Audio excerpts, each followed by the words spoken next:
지난 1년을 돌아볼 때에 여러분은 믿음과 사랑으로 최선을 다하여 살아왔습니까?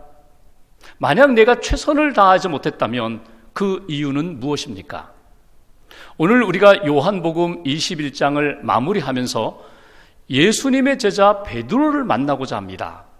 예수님이 부활하신 이후에 낙심 가운데 갈릴리 호수에서 고기를 잡고 있는 베드로를 찾아가셨습니다.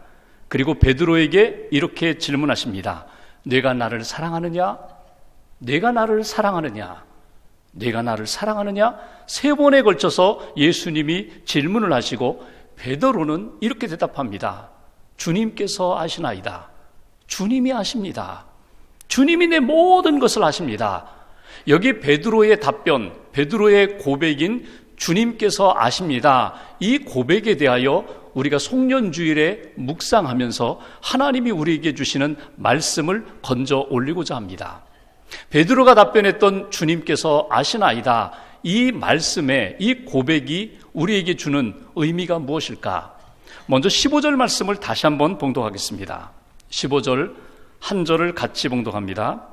그들이 조반 먹은 후에 예수께서 시몬 베드로에게 이르시되 요한의 아들 시몬아 내가 이 사람들보다 나를 더 사랑하느냐 하시니 이르되 주님 그러하나이다. 내가 주님을 사랑하는 줄 주님께서 아시나이다. 이르시되 내 어린 양을 먹이라 하시고 아멘. 오늘 예수님이 베드로를 찾아가셨습니다. 그리고 베드로에게 제일 먼저 하신 말씀이 무엇입니까? 성경을 보십시오. 요한의 아들 시몬아. 오늘 베드로의 이름을 부를 때 그 호칭을 요한의 아들 시몬아 이렇게 부르는 것을 우리는 보게 됩니다. 여러분, 예수님이 마태복음 16장에 보면은 베드로가 위대한 신앙 고백을 합니다. 주는 그리스도시요 살아계신 하나님의 아들입니다. 예수님이 너무나 기쁘셔서 이렇게 말씀합니다. 바요나 시몬아, 요한의 아들 시몬아, 이것을 알게 한 것은 하늘에 계신 하나님이 너에게 이것을 알게 하셨구나. 내가 너에게 천국의 열쇠를 주마. 그리고 내 믿음의 고백 위에 내 교회를 세우리라. 너무나 기쁘셔서 천국의 열쇠를 주겠다고 말씀하시면서 이렇게 말씀하십니다. 너는 이제부터 시몬이 아니라 베드로다. 너는 반석이야. 너는 믿음의 반석 같은 존재야. 너는 앞으로 시몬이라고 불리지 아니하고 베드로라고 불릴 거야. 예수님이 이름을 지어주신 것이 베드로입니다. 그런데 3년 동안 그렇게 베드로로 불려왔는데 지금 예수님이 찾아가셔서 오늘 베드로를 부르실 때 베드로라 이렇게 부르지 않으시고 요한의 아들 시몬아, 자연인의 이름, 그 옛날 이름을 예수님이 부르시는 것을 우리가 들을 수 있습니다. 베드로답지 못했다는 거예요. 믿음의 반석 같지 못했다는 거예요. 그래서 옛 이름을 부르시는 듯 그렇게 시몬아 하고 예수님이 부르십니다. 그리고 이렇게 질문하시죠. 내가 나를 사랑하느냐? 그런데 오늘 성경을 읽어보시면 15절에 이 사람들보다 나를 더 사랑하느냐? 현재 그리고 비교급으로 예수님이 베드로에게 질문하십니다. 옛날 과거에 사랑했느냐가 아니라 지금 사랑하고 있느냐? 지금도 나를 사랑하고 있느냐? 특별히 여기 있는 다른 제자들보다도 나를 더 사랑하고 있느냐? 여기 이 사람들이라는 표현, 이것을 달리 해석하면 이것들보다도 나를 더 사랑하느냐? 예전에 나를 따를 때 배와 그물을 버리고 나를 더 사랑하여 따른 것처럼 지금도 배와 그물을 버리고 나를 따를 수 있느냐? 나를 사랑하느냐? 예수님이 던지신 질문입니다.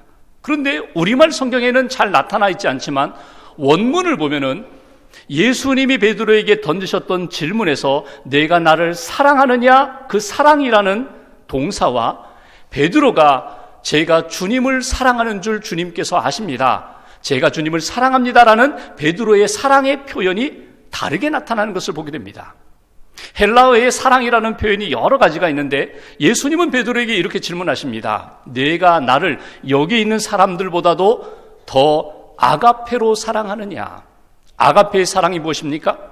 자기의 생명을 내놓기까지 희생하며 헌신하며 십자가의 사랑으로 나를 사랑하느냐? 최고의 사랑을 하겠느냐? 목숨을 내놓을 정도로 나를 사랑하느냐? 예수님이 이렇게 베드로에게 질문을 던지셨는데 베드로의 답변은 주님, 제가 주님을 사랑하는 줄 주님께서 아십니다. 주님, 제가 주님을 아가페로 사랑합니다. 이렇게 답변하지 못하고 제가 필리아, 프렌드십, 우정으로 주님을 사랑하는 줄 주님께서 아십니다. 이렇게 베드로가 답변하는 것을 우리가 읽을 수가 있습니다. 여기에서 주시는 첫 번째 메시지가 있습니다. 주님께서 제가 주님을 아가페로 사랑하지 못하고 아가페 사랑에서 실패하고 그냥 필리아로 사랑하는 줄 주님께서 아십니다. 베드로의 이 고백 속에 주님께서 나의 실패와 아픔과 상처를 아십니다라는 그 고백을 우리가 읽을 수가 있습니다. 여러분, 이 고백은 주님, 저는 실패자입니다. 저는 자격이 없는 실격자입니다. 저는 주님 앞에 부끄러운 죄인입니다. 이 고백은 여러분 지금 베드로답지 않은 고백입니다. 베드로는 항상 예수님과 만나서 대화할 때마다 항상 1등을 추구했던 사람입니다. 내가 먼저, 내가 제일, 내가 최고. 그것이 베드로의 모습입니다. 호언장담했습니다. 다른 제자들은 다 부인할지 모르지만 저만은 부인하지 않겠습니다. 유일하게 나만은 예수님의 특별한 제자라고 그렇게 자부했던 사람입니다.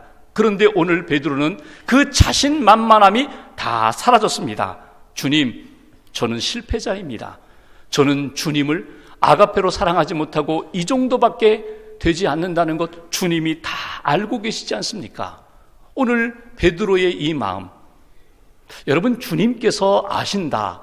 내가 실패한 것을 주님께서 아신다. 이 베드로의 고백 속에 여러분, 베드로가 실패한 것이 무엇일까요? 그는 예수님께서 겟세마네 동산에서 기도할 때 나와 함께 깨어 기도하자, 나와 함께 좀 깨어 기도하자, 그렇게 여러 번 부탁하셨음에도 불구하고 베드로는 깨어 기도하지 못했습니다. 기도의 실패자였습니다. 예수님은 기도하고 겟세마네 동산에서 기도하신 다음에 십자가를 지러 가시는데, 십자가를 지시는데 베드로는 기도에 실패하자 예수님을 따라가지 못하고 그 십자가의 길을 걷지 못하고 그는 도망쳤습니다. 예수님이 재판받는 과정에서 재판장에 멀찍이 서 있다가 한 여종이 당신도 갈릴리 사람 아니냐? 내가 본 것 같은데 당신도 예수와 함께하는 무리 아니야? 제자 아니야? 그렇게 질문했을 때 베드로가 무엇으로 답변합니까? 나 예수 모른다고 부인합니다.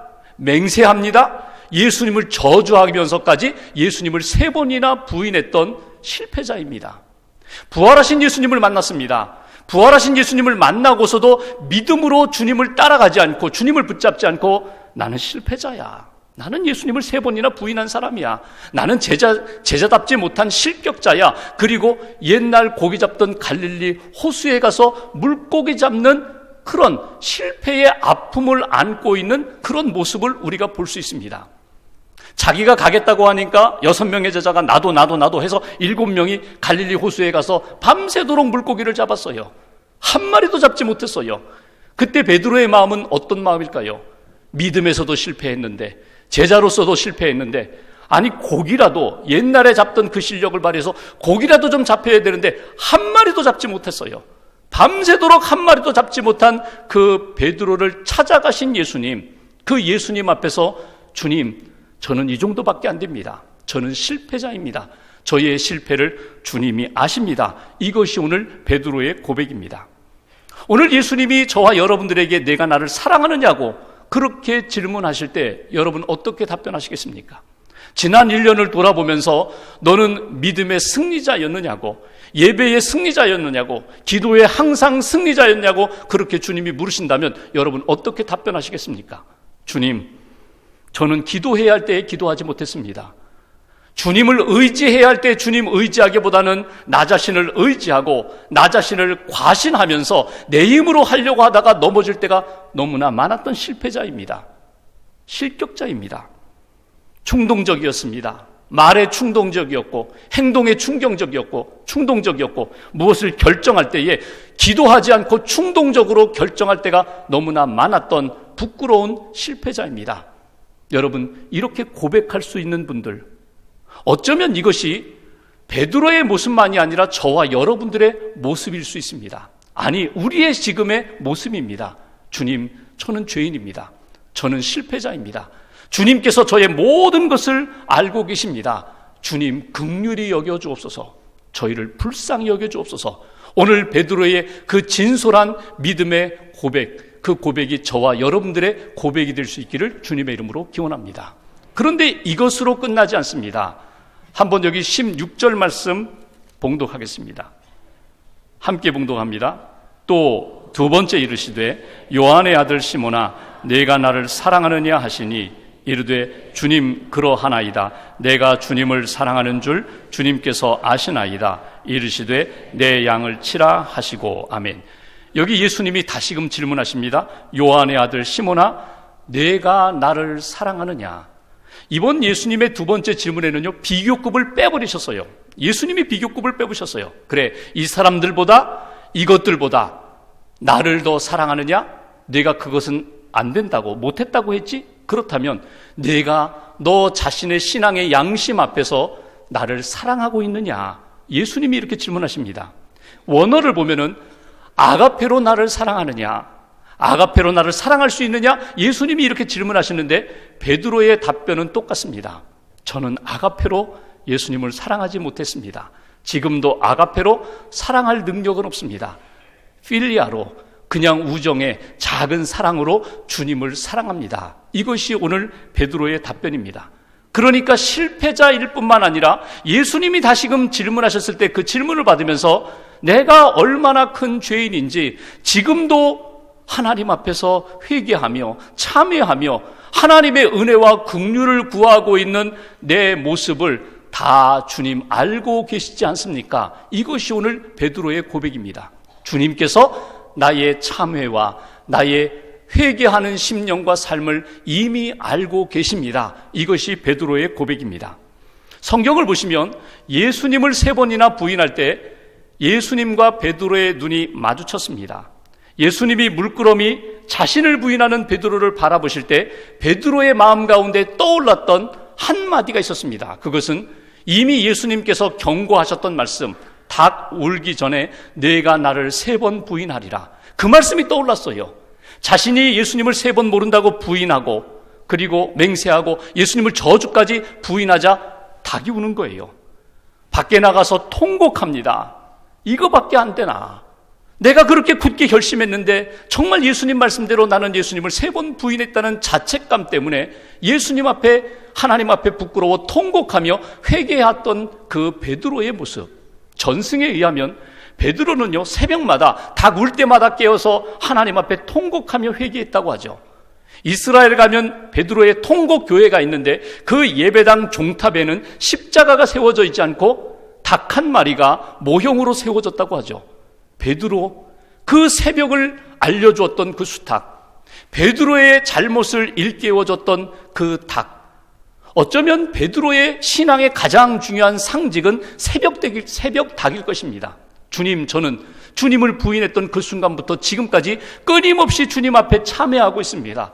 부끄러워 주님 앞에 이렇게 설 수도 없는 그런 죄인의 모습으로 주님 앞에 회개하는 그런 마음으로 살고 있습니다. 이것이 오늘 베드로의 고백입니다. 여러분, 그러나 이 회개에 은혜가 있습니다. 자신의 실패와 자신의 죄에 대하여 뉘우치면서 주님 앞에 회개하는 주님께서 이미 모든 것을 다 알고 계십니다. 내 마음도, 내 상처도, 내 간절한 회개도 주님이 아십니다. 이 고백이 오늘 은혜의 문을 여는 시작이 될 수 있다는 사실입니다. 역사에 보면 많은 믿음의 사람들이 있습니다. 그 사람들이 새롭게 되는 그 계기는 어려움 가운데 그들이 새롭게 되는 것을 보게 됩니다. 성경에 나오는 인물들도 믿음의 사람들도 또 여러분이나 저의 삶을 돌이켜볼 때에 우리가 새롭게 마음을 다짐하고 하나님 앞에 회복되는 그 계기는 내가 승승장구할 때가 아니라 오히려 실패했을 때, 넘어졌을 때, 큰 죄 가운데 빠졌을 때 내가 내 죄를 깨닫고 주님 앞에 회개할 때에 그때 새롭게 출발되는 것을 우리는 경험했습니다. 프랑스의 작가인 빅토르 위고가 자기의 문학작품이 알려지면서 돈도 많이 벌었어요. 그리고 이름도 날렸어요. 그렇게 유명해지자 오히려 그는 방탕한 삶을 살게 됩니다. 타락했습니다. 주님을 떠났습니다. 그렇게 방탕하게 살다가 어느 날 자기의 외동딸이 갑자기 실종됐어요. 집을 나갔어요. 그리고 며칠 지나고 나니까 세느 강변의 시체로 그렇게 발견됩니다. 통곡했습니다. 집에 와서 딸의 유품을 정리하다가 아버지에게 쓴 편지를 읽게 됩니다. 아버지, 제발 돌아오세요. 이제는 하나님께 돌아오세요. 하나님이 기다리고 계세요. 하나님께 돌아오셔야 됩니다. 그 편지를 읽으면서 내 가정에 나에게 준 이 엄청난 슬픔과 사건은 하나님이 나를 부르시는 경종으로 그는 받아들입니다. 모든 잘못된 생활을 정리했어요. 그리고 사회복지국의 공무원으로 취직을 하고 어려운 사람들을 찾아갑니다. 힘든 사람들을 만나서 상담해 줍니다. 그러면서 인정을 받으면서 나중에는 그가 교육부 장관까지 오르게 됩니다. 그가 쓴 작품 가운데 가장 대표적인 작품 레미제라블이라는 작품을 보면 한 사람의 회개가 얼마나 중요한 것인가를 우리는 그 작품에서 읽을 수 있습니다. 다른 사람의 이야기가 아닙니다. 베드로의 이야기가 아닙니다. 빅토르 위고만의 이야기가 아닙니다. 저와 여러분들의 이야기입니다. 지난 1년을 돌아보면서 그때 내가 그러지 말았어야 되는데, 그때 내가 믿음을 지켰어야 되는데, 그때 내가 실수한 건데, 그때 내가 잘못했는데, 실패했는데, 여러분 거기에 자책만 하는 것이 아니라 주님 앞에 진실로 회개할 때에 하나님이 우리의 그 회개를 들으시고 우리를 새롭게 만들어 주신다. 이것이 오늘 베드로의 주님께서 하시나이다. 주님이 저의 회개를 아십니다. 주님이 제가 새롭게 하고자 몸부림치는 것을 보고 계시고 듣고 계십니다. 이것이 오늘 베드로의 고백이고 우리가 가슴에 새겨야 할 두 번째 영적인 메시지입니다. 하나만 더 볼까요? 17절 말씀 보십시오. 17절 한 절을 같이 봉독합니다. 세 번째 이르시되 요한의 아들 시몬아 내가 나를 사랑하느냐 하시니 주께서 세 번째 내가 나를 사랑하느냐 하심으로 베드로가 근심하여 이르되 주님 모든 것을 아시오매 내가 주님을 사랑하는 줄을 주님께서 아시나이다. 예수께서 이르시되 내 양을 먹이라. 아멘. 여러분, 내가 3번 부인했더니 예수님도 똑같이 3번이나 나에게 내가 나를 사랑하느냐 그렇게 질문하시는가? 이 세 번째 질문을 듣고 성경 표현에 의하면 베드로가 근심하여 대답했다고 이렇게 기록하고 있습니다. 내가 실패했는데, 내가 지금도 참회자의 심정으로 하나님 앞에 이렇게 서 있는데 또다시 자신에게 질문을 하십니다. 내가 나를 사랑하느냐? 그런데 여러분이 세 번째 질문을 듣고 베드로가 성경에는 기록되어 있지 않지만 아마도 베드로는 통곡했을 것이라고 저는 상상을 합니다. 왜냐하면 예수님이 질문을 바꾸세요. 그동안은 내가 이 사람들보다 나를 더 아가페로 사랑하느냐? 두 번째 질문, 내가 내 양심을 걸고 내 양심 앞에서 내가 아가페로 나를 사랑하느냐? 사랑할 수 있느냐? 이렇게 질문하셨는데 세 번째는 예수님이 이렇게 질문을 바꾸십니다. 내가 나를 필리아로 사랑하느냐? 이렇게 바꾸세요. 수준을 확 낮추셨어요. 베드로의 눈높이에 맞추셨어요. 그래, 내가 나를 부인하고 여기까지 왔는데 지금도 나를 필리아로 사랑하느냐? 사랑할 수 있느냐? 그 세 번째 질문을 받고 베드로가 근심하면서 주님, 제가 주님을 사랑하는 줄 주님께서 하십니다. 주님, 저는 필리아의 사랑밖에 못합니다. 지금 그 사랑밖에 없습니다. 그것이 오늘 베드로의 답변입니다. 그런데 오늘 예수님의 질문과 답변을 보면서 베드로가 주님께서 아시나이다, 이 고백 속에 무엇이 담겨 있는가 하면 주님, 제가 주님을 사랑하는 줄 주님께서 아십니다. 이 고백이 담겨 있어요. 이렇게 고백할 수 있는 그 힘은 어디에서 나오는가? 주님의 사랑을 느꼈기 때문에 그래요. 주님이 변함없이 나를 사랑하고 계심을 느꼈기 때문에, 깨달았기 때문에, 그 사랑을 확신했기 때문에 베드로가 자신 있게 주님, 제가 주님을 사랑합니다.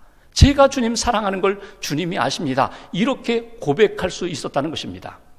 베드로는요, 예수님 부활하신 것을 경험했어요. 부활의 주님을 만났어요. 그럼에도 불구하고 자기는 자신 없으니까 갈릴리 호수에 와서 고기를 잡았잖아요.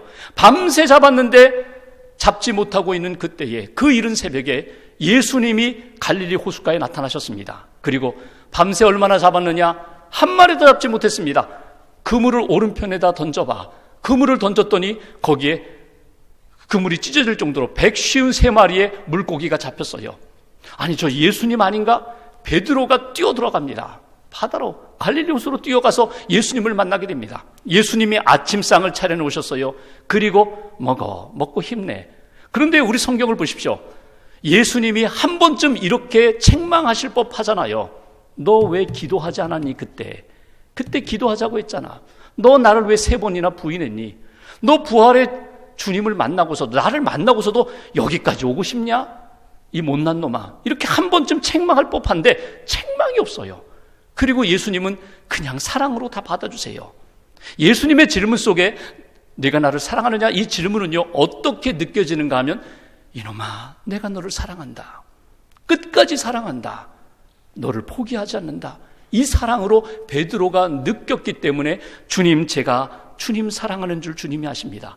더 사랑하고 싶습니다. 사랑하는 제자로 살고 싶습니다. 이것이 오늘 베드로의 고백입니다. 베드로는 필리아로 사랑하겠다고 했는데 그의 인생을 보십시오. 예수님, 부활의 주님을 만났어요. 나중에 성령을 받았어요. 그리고 나자 그는 어떻게 바뀝니까? 그는요, 필리아로 사랑하지 않았어요. 목숨 걸고 십자가에 죽기까지 예수님을 전하다가, 아가페의 사랑을 전하다가 그는 순교하는 것을 보게 됩니다. 사랑을 받으면, 사랑을 느끼면, 사랑을 깨달으면 사람이 달라지는 거예요. 우리가 인생을 살면서 실패했을 때, 어려움을 겪을 때 왜 힘든지 아세요? 실패했던 그 일 자체, 그 상황 자체도 힘들지만 더 힘든 것은요, 주변 사람들 때문에 그래요. 주변 사람들이 수군거려요. 주변 사람들이 바라보는 눈총이 달라요. 그러니까 그것 때문에 더 힘들고 상처를 입는데, 오늘 베드로, 오히려 예수님이 상처를 받으셨는데 부활의 주님으로 베드로에게 나타나셔서 오히려 위로하십니다. 더 큰 사랑으로 품어주십니다. 내가 너를 사랑한다. 네가 나를 사랑하느냐? 예수님의 사랑을 느끼면서 베드로가 샘솟듯 다시 한번 그가 영적으로 일어서는 것을 우리는 본문에서 보게 됩니다. 사랑은 언제나 교감으로 이루어집니다. 사랑을 받고 사랑을 느끼면 더 큰 사랑으로 내가 일어서게 된다는 거예요. 내가 사랑을 쏟고 사랑을 부으면 그 영혼이 살아나고 그의 삶이 회복된다는 거예요. 조연경이라는 작가분이 쓴 세상에서 가장 멋진 프로포즈라는 책에 한 부부 이야기가 나옵니다. 가난한 부부예요. 임신을 했어요. 배가 점점 불러오자 남편이 아내에게 묻습니다. 여보, 아이 출산하면 내가 어떤 선물을 줄까? 어떤 선물 받고 싶어? 그랬더니 이 아내가 이렇게 얘기합니다. 여보, 나에게 출산하는 그날 장미꽃을 선물해 달라고 해요. 산통이 오고 산부인과에 갔어요. 새벽 2시, 3시에 아이를 낳았어요. 아이를 낳고 여보 고맙다고 막 그러는 사이에 생각이 났어요. 아내가 출산하면 장미꽃을 선물해 달라고 했지. 근데 지금은 꽃집 다 문 닫은 이 새벽 시간에 어디 갈까? 그런데 두 사람이 함께 이렇게 전셋집에서 항상 이렇게 걸어 다녔던 그 골목길에 보면은 옆집 그 담장 너머에 이렇게 줄장미가 피어있던 것이 생각이 났어요. 그래서 달려가 가지고 그 가시에 찔리면서 줄장미를 꺾었습니다. 장미 한 송이를 꺾어서 이 병원으로 오면서 남편이 생각하는 거예요. 아내가 나를 정말 사랑하는구나. 만약에 여보 내가 출산하면 좋은 옷 한 벌 해주세요. 보석 반지 해주세요. 이렇게 요구하지 않고 장미꽃 한 송이 주세요. 나의 형편과 내 마음을 다 품으면서 사랑하는 아내의 마음이 느껴졌다는 거예요. 그러면서 그 꽃을 들고 가면서 아내를 더 사랑해야지. 여러분, 사랑은 언제나 교감입니다. 하나님을 사랑하고 싶으세요? 예수님을 정말 마음을 다하여 사랑하고 싶으세요? 하나님이 나를 지금도 사랑하시고 예수님이 지금도 나를 사랑하시는 것을 여러분 느끼시면 돼요. 하나님의 사랑을 느끼고 깨닫는 우리들이 주님, 제가 주님을 사랑합니다. 제가 주님 사랑하는 걸 주님께서 아십니다. 이 베드로의 고백으로 주님의 사랑을 이어갈 수 있다는 것입니다. 말씀을 마무리하면서 오늘 예수님이 저와 여러분들에게 이렇게 질문하십니다. 내가 나를 사랑하느냐? 지금 우리의 삶의 자리에, 예배 시간에 이 자리에 오셔서 우리에게 내가 나를 사랑하느냐? 주님이 물으십니다. 여러분 어떻게 답변하시겠습니까? 주님, 지난 1년 동안 나의 실패를 주님이 아십니다. 나의 그 참회하는 심령과 삶을 주님이 아십니다. 주님, 제가 주님을 사랑하는 거 주님이 아십니다. 불쌍히 여기시고 은혜를 베풀어 주세요. 사랑할 수 있는 사람으로 세워주세요. 그렇게 기도하시면서 하나님의 기쁨을 이어가는 저와 여러분들 되시기를 주님의 이름으로 기원합니다.